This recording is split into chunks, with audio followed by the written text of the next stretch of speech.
우리가 함께 볼 말씀은 이사야서 40장 1절에서 11절까지 말씀입니다. 한 절 한 절 우리 함께 교독하고 마지막 11절은 합독하도록 합니다. 너희 하나님이 이르시되 너희는 위로하라, 내 백성을 위로하라 말하며 그것에게 외치라. 그 노역의 때가 끝났고 그 죄악이 사함을 받았느니라. 그의 모든 죄로 말미암아 여호와의 손에서 벌을 받았느니라. 외치는 자의 소리여 이르되 너희는 광야에서 여호와의 길을 예비하라. 사막에서 우리 하나님의 대로를 평탄하게 하라.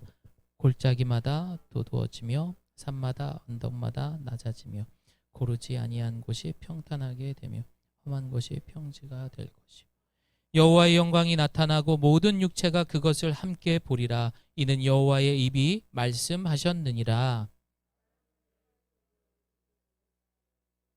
내가 무엇이라 외치리이까 하니 이르되 모든 육체는 풀이요 그의 모든 아름다움은 들의 꽃과 같으니 풀은 마르고 꽃의 시듬은 여호와의 기운이 그 위에 불미라. 이 백성은 실로 풀이로다. 풀은 마르고 꽃은 시드나 우리 하나님의 말씀은 영원히 서리라. 아름다운 소식을 시온에 전하는 자여 너는 높은 산에 오르라. 아름다운 소식을 예루살렘에 전하는 자여 너는 힘써 소리를 높이라. 두려워하지 말고 소리를 높여 유다의 성읍들에게 이르기를 너희의 하나님을 보라 하라.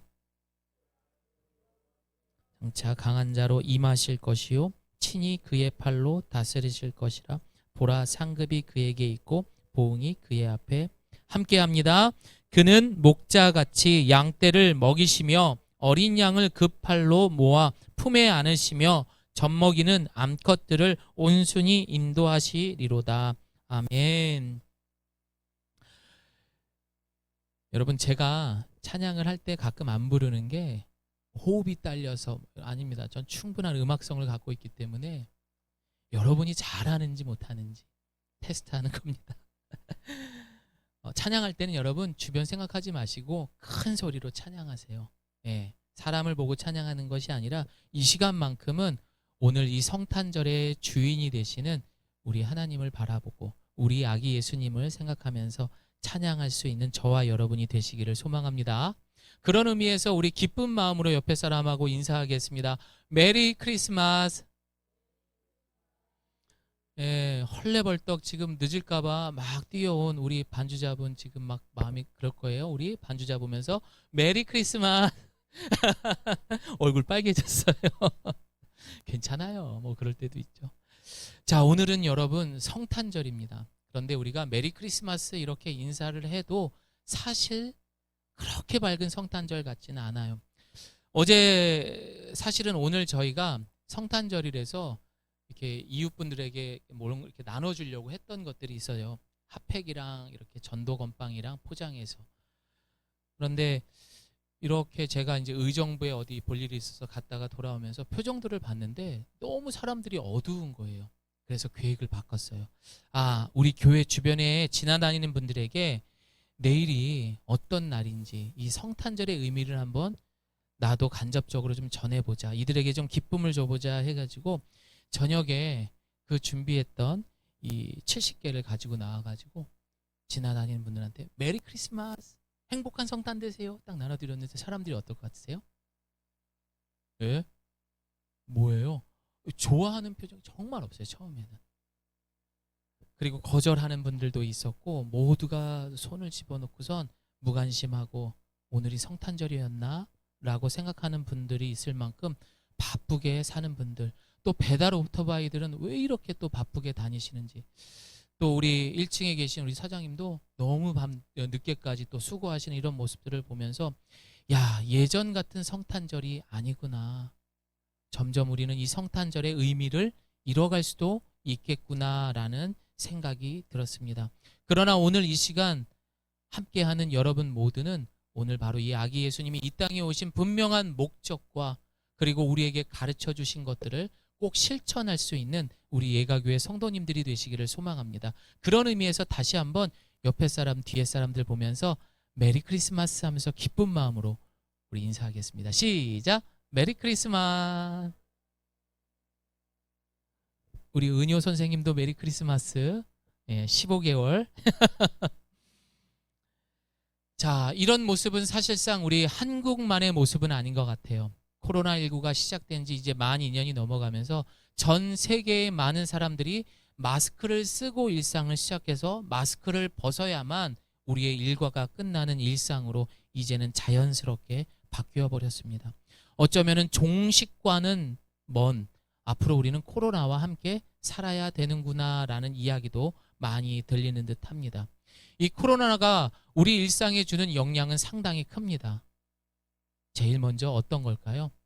건강이죠, 여러분. 생명의 위협을 받다 보니 사람들이 늘 텐션, 긴장돼 있어요. 그리고 가장 큰 또 타격이 온 게 경제적인 부분이라는 거죠. 벌써부터 또 다른 변이된 것들이 시작되면서 많은 또 이 소상공인들이 자신들의 그런 운영하고 있는 사업장들을 문을 닫고 또 2주, 3주씩 연장하는 그런 모습들을 볼 수가 있어서 참 마음이 아픈 것 같습니다. 그러나 이뿐만이 아닙니다. 환경적으로도 지금 상당히 위협을 받고 있습니다. 코로나19가 위생에 굉장히 중요하기 때문에 일회용품을 다시 또 많이 사용하게 되기 때문에 환경에 위협을 또 받고 있다라고 합니다. 자, 이러한 결과적으로 봤을 때 또 치명적으로 우리를 위협하는 것이 있습니다. 그게 뭡니까? 대한민국이 16년 동안 OECD 국가에서 1위를 지켰던 게 뭐라고 그랬죠? 참 이건 창피하죠. 그렇죠. 자살. 네, 16년 동안 1위인데 이게 또 여러분 오늘도 내일도 내일 모레도 평균적으로 하루에 36.1명이 사망하고 있습니다. 자살로. 스스로 목숨을 끊는 거예요. 그런데 문제는요. 지금 젊은 청소년과 20대 우리 친구들이 우리 20대도 있지만 특별히 10대 같은 경우는 가장 자살률이 높아졌어요. 18.8%가 증가했다고 하더라고요. 코로나19로. 집에 가도 불안한 거예요. 엄마 아빠의 그런 모습이나 이런 정서적인 것들이. 그리고 남성 10대, 20대 남성 같은 경우 10.2%, 여성 같은 경우는 16.5%가 증가하고 있습니다. 아, 이거 어떻게 합니까, 여러분? 정말 이 나라는 이 코로나, 아니 전 세계가 지금 위협을 받고 있습니다. 그야말로 이 나라와 전 세계는 우리는 위로를 받을 때입니다. 여러분 이때 누가 돈을 주면 좋죠. 집을 줘도 좋죠. 하지만 우리가 할 수 있는 게 뭐가 있습니까? 돈 안 들고 할 수 있는 것. 그것은 우리가 오늘 이 성탄의 주인공이 되신 그분이 이 땅에 오신 목적과 그 마음을 가지고 우리의 이웃에게 그리고 내가 사랑하는 그 가족들에게 따뜻한 위로의 말을 전하는 것. 그것이 가장 중요하지 않을까 생각을 해봅니다. 여러분 이 성탄절의 마음을 가지고 가장 어려웠을 때에 우리나라가 많은 외국인 선교사로부터 빚을 지었다는 것 알고 계십니까? 여러분 우리나라가요 지금보다도 더 어려웠던 시절이 있어요 없어요? 네, 있었어요. 훨씬 어려웠던 시절이 있었습니다. 본격적으로 대한민국이라는 나라가 조선이 19세기 중반서부터 개화기가 이제 본격적으로 금 물결을 타기 시작을 합니다. 그 물결을 탈 때 가장 앞장서서 수고했던 분들이 누구였냐? 바로 기독교 교육이었습니다. 여러분 보시는 것처럼 딱 봐도 우리 19세기의 조선의 모습이 잘 사는 것 같아요? 못 사는 것 같아요? 예, 못 사는 것 같죠? 맞아요. 하지만 그때의 외국에서는 한 장 더 넘겨주세요.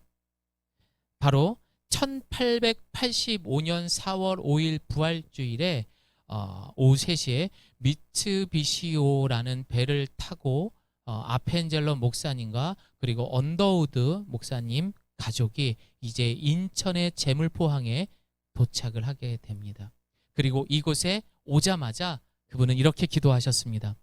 우리는 부활절에 이 아침에 이곳에 왔습니다. 그날 사방의 권세를 이기신 주께서 이 백성을 얽어맨 결박을 끊으사 하나님의 자녀로서의 자유와 빛을 주시옵소서. 예수님의 이름으로 기도합니다.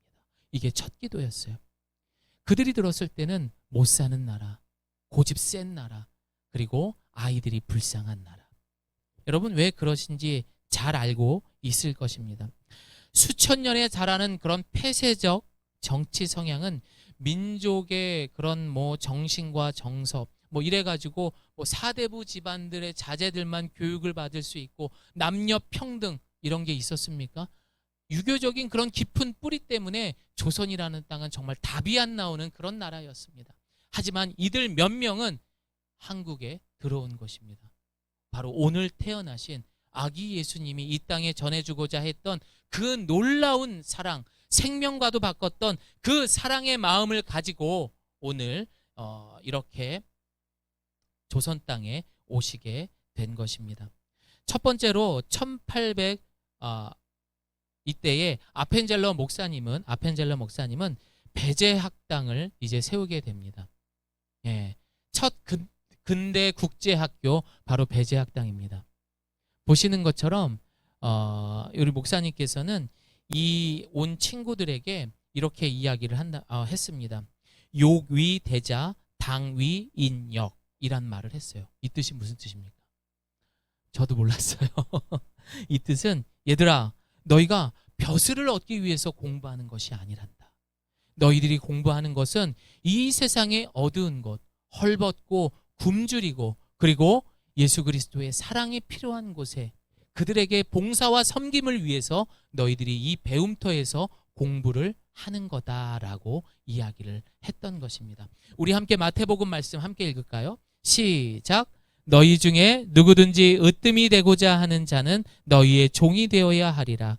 인자가 온 것은 섬김을 받으려 함이 아니라 도리어 섬기려 하고 자기 목숨을 많은 사람의 대속물로 주려 함이니라. 아펜젤러 목사님은 배제학당을 세울 때에 바로 예수님이 이 땅에 오신 이 목적, 마태복음 말씀대로 이 학교를 세운 거예요.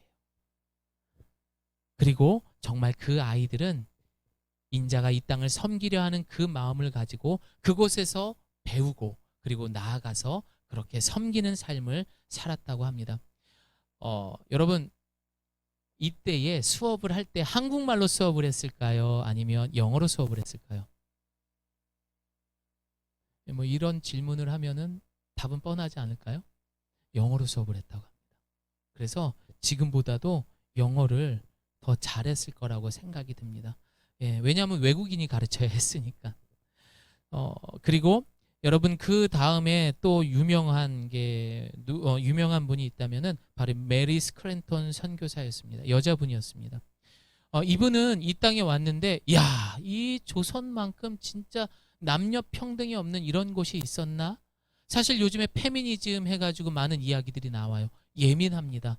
조심스러워야 합니다. 하지만 그분들이 분명 알아야 되는 것은 정말 1800년 후반대에 이 메리 스크랜턴 선교사님은 우리 조선에 우리 대한민국의 남녀 평등을 위해서 가장 먼저 앞장서서 일하셨던 분입니다. 그리고 우리가 잘 알고 있는 유관순 열사도 바로 이분이 설립했던 이화여고 출신이었습니다.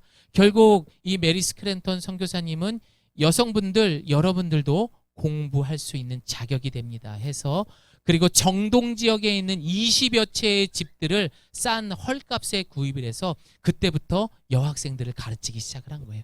그 학교가 성장하고 성장해서 지금의 이화여자 대학교가 된 것입니다. 자, 그리고 다음 보는 분이 누구냐? 여러분 잘 알고 있는 언더우드 목사님이십니다. 이분도 마찬가지입니다. 이 땅에 들어왔을 때 제일 먼저 보였던 분이 고아였다고 합니다.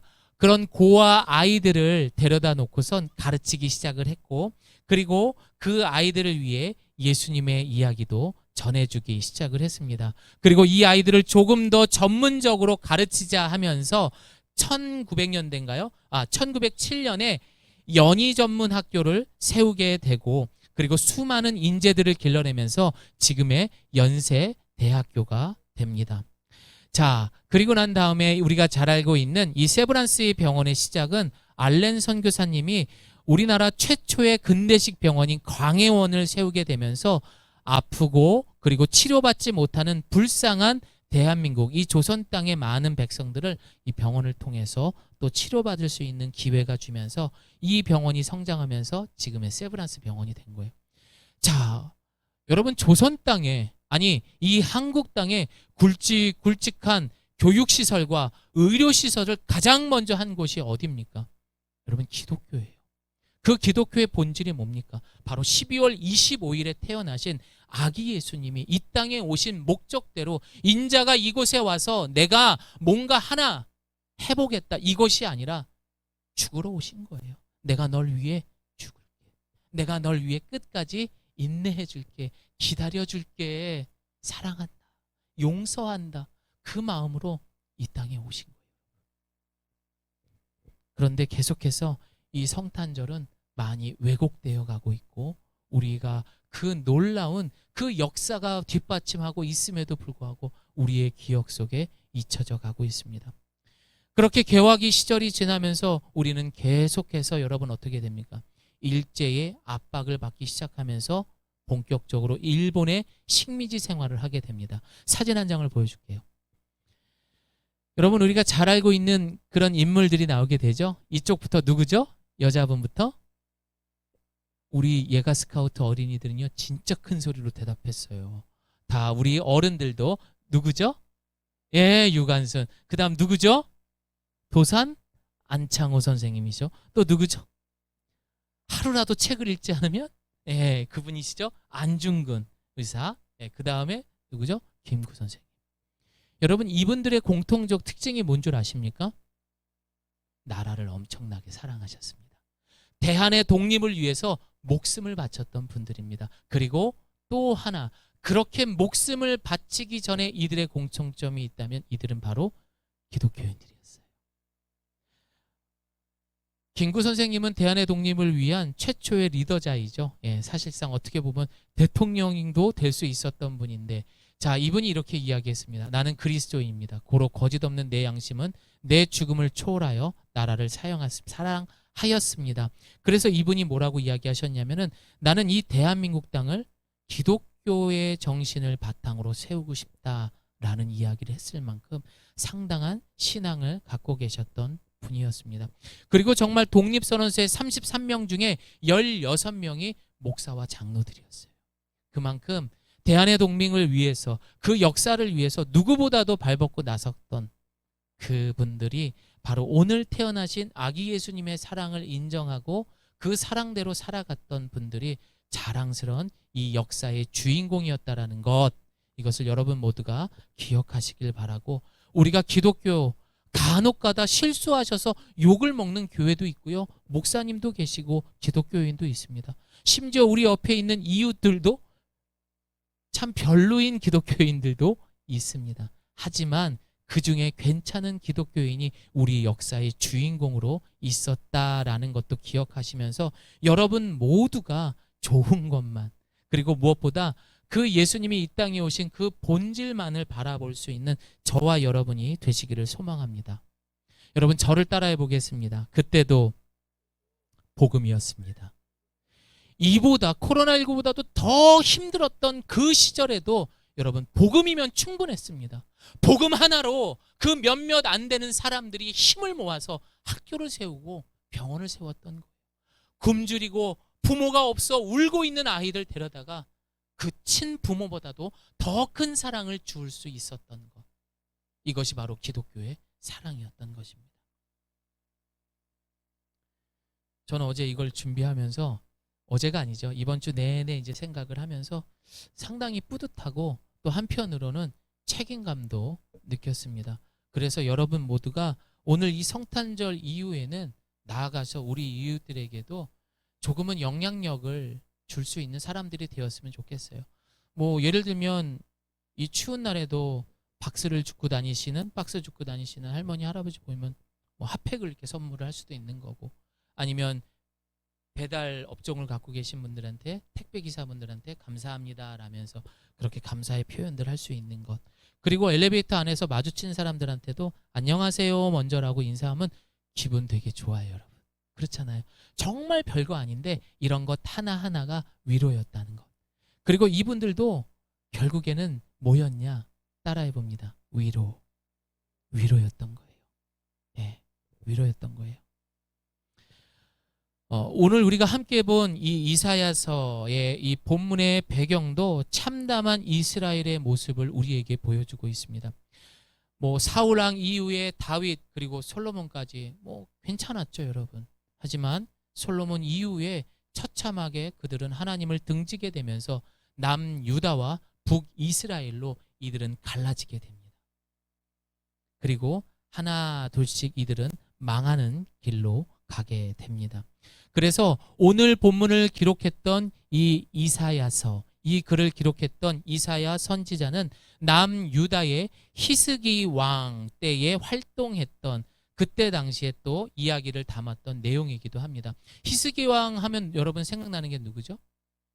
히스기 왕 하면은 자신이 죽는다는 이야기를 듣고 그때부터 금식하면서 벽을 보면서 통곡하며 기도했을 때 하나님께서 그에게 15년이라는 생명을 연장해 주셨던 그런 기도 열심히 했던 왕으로도 기억이 되는 왕이지만, 지난주에 우리가 배웠던 왕 하나가 또 누가 있죠?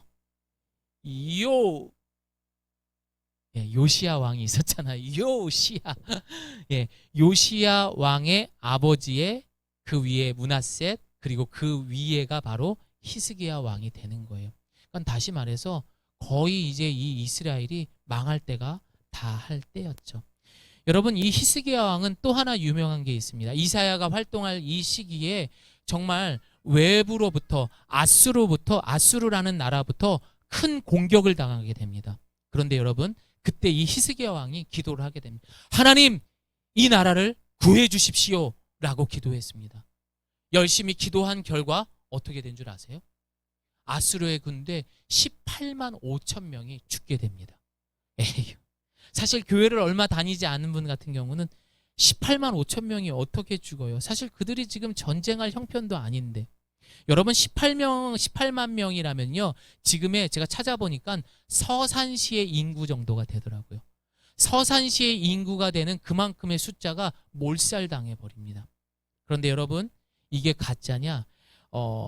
유대인의 역사를 연구하는 이 담은 역사적 기록을 폴 존스에는 헤로도토스, 죄송합니다, 저도 찾아본 거라서 헤로도토스의 역사를 인용해서 뭐라고 나왔냐면 28만 5천 명이 전쟁을 해서 죽은 게 아니에요. 어떻게 죽은지 아세요?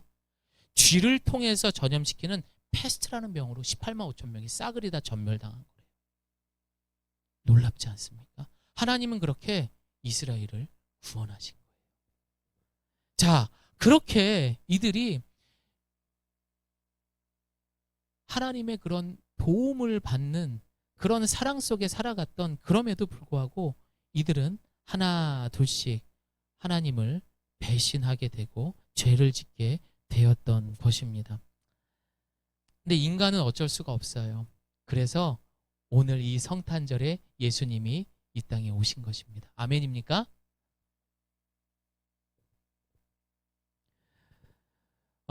그런데 오늘 본문 이사야서를 보게 되면은 39장까지가, 그러니까 이 선지서의 내용을 보게 되면은 잠깐 배경을 말하면은 포로 전 시대, 포로 시대, 포로 해방 시대가 됩니다. 이제 해방되었던 시대. 그러니까 지금은 이제 아직까지는 이제 포로가 되었다가 이제 포로로 끌려간 시대가 되는 거예요. 그러면 오늘 이 글을 기록했던 이사야서는 죽고 난 다음에 그 다음에 제자뻘 되는 이 선지자들에게 하나님께서 이제 포로로 끌려간, 죄를 지어서 포로로 끌려간 이스라엘 백성들을 향해서 이야기하는 거예요. 아수르는 18만 5천 명이 죽게 되면서 떠나게 돼요. 재미없죠, 여러분. 근데 이게 성경의 역사예요. 이걸 조금만 알면 돼요. 하지만 그만큼 굉장히 강력해진 바벨론이라는 나라가 등장을 하면서 이들을 침공하게 되는 거예요. 결국 그래서 이스라엘은 포로로 끌려가게 된 거예요. 자, 그때에 하나님께서는 그들 선지자들에게 이렇게 이야기를 하는 거예요. 오늘 본문 1절입니다. 함께 읽습니다. 시작. 위로하라.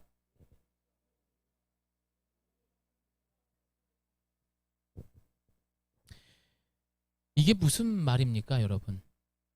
지금 상황은 이들이요, 포로로 끌려갈 때 어떻게 끌려가는 줄 아세요? 손발이 묶여서 끌려가는 게 아니에요. 어떻게 끌려갔냐? 코를 뚫어가지고 사람마다 연결을 해서 끌고 갔대요. 그 당시에. 얼마나 잔혹한 포로 생활. 근데 그 당시에 선지자들 통해서 이런 말씀을 선포한 거예요. 얼마나 무시무시한 상황입니까? 심지어 39장 이사야서 요 바로 앞장의 6절을 보게 되면은 바벨론은 이스라엘을 포로로 잡아갔을 뿐 아니라 하나님 앞에 예배 드리려고 했던 성전을 파괴하고 창고 안에 있는 모든 예배용 집기들, 이 모든 것들을 다 뺏어가 버릴 정도로 아주 참혹한 그런 상황이었던 거예요. 하지만 그 속에서 하나님께서는 선지자를 통해서 위로하여라 라고 이야기했던 겁니다. 마치 이 코로나로 지쳐가고 있는 많은 한국의 백성들에게, 우리 예가교회 성도들에게 위로하여라 라고 말씀하시는 것처럼 말입니다. 바벨론의 포로 생활 70년은 정말 눈물겨운 포로 생활이었습니다. 먹고 사는 것이 힘들어서가 아니라 나라를 빼앗긴 그 서러움 때문이었습니다. 그리고 많은 사람들이 하나님이 우리를 버렸다라고 원망하는 사람들도 있었고, 또 그 속에서는 그 신앙을 붙들고 끝까지 하나님께서 우리에게 해방을 주실 거라고 믿는 사람들도 많았다라고 합니다. 그런데 그 눈물의 시간은 결국 하나님께서 이들을 다시 주께로 돌아올 수 있는 그런 과정의 시간도 되었다고 합니다. 혹시라도 이 코로나19로 인해서 많이 힘들다라고 생각하는 분들은 여러분 믿음을 가지십시오. 그리고 오늘 이 상황 가운데에서도 끝까지 하나님을 붙들고 있었던 이스라엘 백성들처럼 그 신앙을 통해서 이 코로나19도 극복할 수 있는 저와 여러분 되시기를 소망합니다. 자, 그들이 그렇게 힘겨울 때에도 하나님께서는 우리에게 이런 말씀을 하셨어요. 이사야서 40장 8절 말씀 함께 읽습니다. 시작. 풀은 마르고 꽃은 시드나 우리 하나님의 말씀은 영원히 서리라. 그렇습니다, 여러분. 이 조선 땅에 최초에 들어왔던 것도 여러분 뭡니까? 성경책 먼저였던 거예요. 네. 아까 얘기했던 아펜젤러 목사님, 이 목사님 들어오기 전에 가장 먼저 들어왔던 것은 사람이 아니라 성경책이 먼저였어요. 네. 그렇게 해서 들어왔던 것처럼 그 말씀을 통해서 또 그 말씀을 지켰던 결국 이스라엘 백성들은 바벨론 70년에서 진정한 해방을 그리고 회복을 얻게 되고, 그리고 오늘 선포됐던 이사야 제자들을 통해 선지자를 통해 선포됐던 그 말씀처럼 이들은 정말로 위로받게 되고 회복하게 되고 그리고 미래에 대한 소망도 갖게 된 것입니다. 사랑하는 성도 여러분, 오늘 이 말씀을 들은 여러분 모두가 오늘 이 시간 이후부터 여러분은 위로받는 사람인 줄을 믿습니다. 아니, 먼저 우리가 위로받은 줄을 믿습니다. 우리에게 회복을 선포하셨어요. 얘들아, 두려워하지 마. 얘들아, 오늘 이 시간 내가 너를 저 노래 잘하는 조경민 목사를 통해서 위로하고 있지 않느냐. 여러분, 부족하지만 저를 통해서 오늘 말씀을 통해서 여러분을 위로하고 계신 거예요. 풀은 마르지만 꽃은 시들지만 하나님의 말씀은 시들지 않아. 얘들아, 그 말씀 붙들어. 내가 너희들을 꼭 건져낼 거야. 여러분 믿으십니까? 아멘 하시길 바랍니다. 아멘 하셔야 돼요. 여러분, 제가 이 교회를 개척하기 전에 저희가 6개월 동안 가정교회를 했었어요. 가정에서 예배를 드렸었어요. 그때 희망도 없었고 아무것도 없었어요. 그때 제가 어제 이제 성탄절에서 인사드렸던 그 목사님이 계신데, 오 목사님이라고, 또 이제 김 목사님, 우리 이제 1층 사장님도 잘 아시는, 그때 이제 저한테 제안을 하시는 거예요. 너 여기서 맨날 빌빌대고 힘들어하지 말고, 그때 예배당도 없으니까 가정교회에서 야, 이게 어떻게 하냐, 그게 뭐 개척교회냐, 너 힘드니까 일단 힐링 좀 하자. 그래서 저를 갖다가 이 전라도 끝쪽을 한번 데리고 갑니다. 그래서 일주일 동안 소록도라는 곳을 알고 계십니까? 네, 뭐 지금 말로, 옛날 말로 하면 문둥병자, 한센병을 갖고 계신 분들을 모아놨던 그 소록도, 그쪽부터 해서 뭐 고흥 이쪽으로 해가지고 돌아다니면서 시골의 어려운 교회들을 돕는 일들을 하는 거였어요. 음향 장비라든지 아니면은 방송 시설이라든지, 반주자가 어디 있어요? 이런 기기 가지고 하는 거예요. 반주 기기 가지고. 그런 거 고장나면 그거 고치러 가는 거예요. 그리고 그 지붕에 비가 새면 그거 올라가서 십자가에 불 들어오게 해주시고, 뭐 이런 거 고치러 일주일 동안 그분들을 따라서 이제 다녔어요, 제가.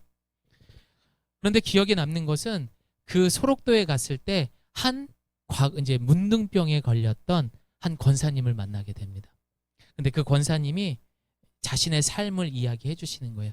내가 16살 때 문둥병이 걸렸다. 온몸에 고름이 나면서 코가 떨어져 나가고 귀가 떨어져 나가고 손가락이 문드러지기 시작하더라. 야, 나 이제 죽었구나. 그래서 몰래 죽으려고 밤에 일어나서 우물 속에 뛰어들려고 했대요. 근데 그 모습을 큰오빠가 본 거예요. 야, 이 기집애야, 너 지금 뭐 하는 거냐고. 그러면서 막 울면서 그랬대요. 오빠 오지 말라고. 나 이제 문둥이 병 걸려서 죽게 됐으니까 내버려 두라고. 이건 아니다. 이건 아니다. 네 그러면 죽기 전에 소원이 뭐냐 이렇게 얘기를 했대요. 그럼 나 그냥 소록도로 한번 보내달라고 그랬대요. 그 당시에 이 소록도는 문둥병들만 있는 사람들이 모여서 차라리 거기 가서 몰래 죽으려고, 거기 가면 다 자살해서 죽는데요. 뛰어내려서. 바닷가가 진짜 기가 막혀요. 너무 예뻐요. 근데 그렇게 많은 사람 뛰어내서 죽었대요. 그래서 자기 거기 간다고 그랬대요.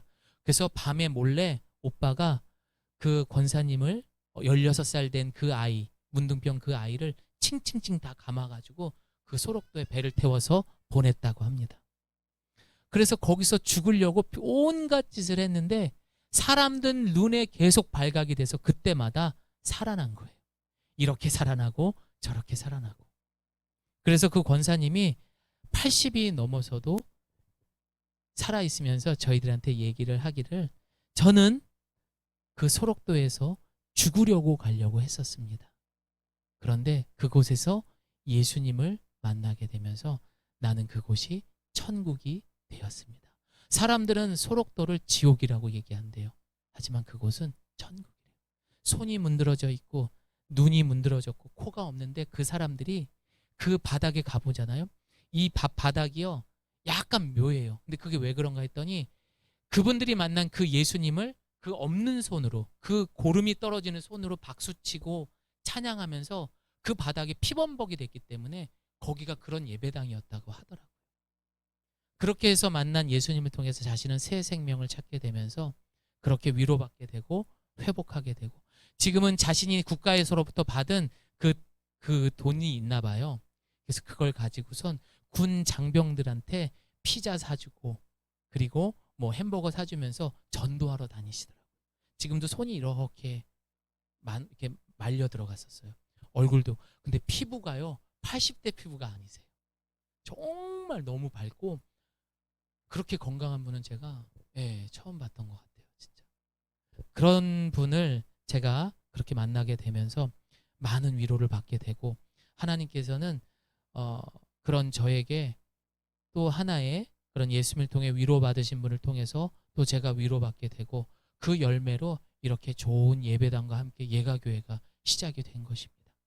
여러분, 하나님은요 비록 믿음이 지금 없는 것 같아요. 비록 내가 지금은 보잘것없는 것 같아요. 하지만 그런 여러분을 통해서 누군가의 위로가 되시는 줄을 믿습니다. 그리고 누군가에게 야, 너에게도 소망이 있어, 소망을 주는 그런 열매 맺는 삶으로 우리를 부르신 줄을 믿습니다. 여러분 그렇게 꼭 믿으시기를 바라고요. 이 성탄절을 다시 한번 만난 이 예수님을 통해서 오늘 이 시간 이후부터 여러분들도 나가셔서 위로하세요. 어떠한 어려운 상황, 말이 안 나오면요 그냥 손 잡아주세요. 그냥 손이라도 잡아주세요. 그리고 틈나는 대로 그분들을 위해서 기도해 주세요. 그런 위로가 쌓이고 쌓이고 쌓이다 보면 어느샌가 나도 너 따라 교회 한번 가볼까? 라는 얘기가 이게 전도인 거예요. 여러분, 예수 믿으세요, 예수 믿으세요. 요즘 그랬다가는 많이 힘들죠. 그래서 여러분, 예수님이 이 땅에 오셔서 가장 많이 수고했던, 가장 많이 투자했던 게 무엇인 줄 아십니까? 시간입니다. 사람을 향해서 끝까지 기다려주시고 인내하셨다라는 것. 우리 마지막으로 누가복음 2장 10절 말씀 함께 읽습니다. 시작. 천사가 이르되 무서워하지 말라. 보라, 내가 온 백성에게 미칠 큰 기쁨의 좋은 소식을 너희에게 전하노라. 아멘. 이것이 바로 오늘 크리스마스의 의미. 여러분 오늘 위로 많이 받으셨습니까? 그럼 여러분 나가셔서 위로하세요. 엄마 아빠에게도 전화하셔서 사랑해 라는 말이라도 하시고 내 이웃들에게도 힘내세요 라고 이야기할 수 있기를 바랍니다. 그런 의미에서 우리 예수님을 생각하면서 옆에 분하고 인사하겠습니다. 메리 크리스마스.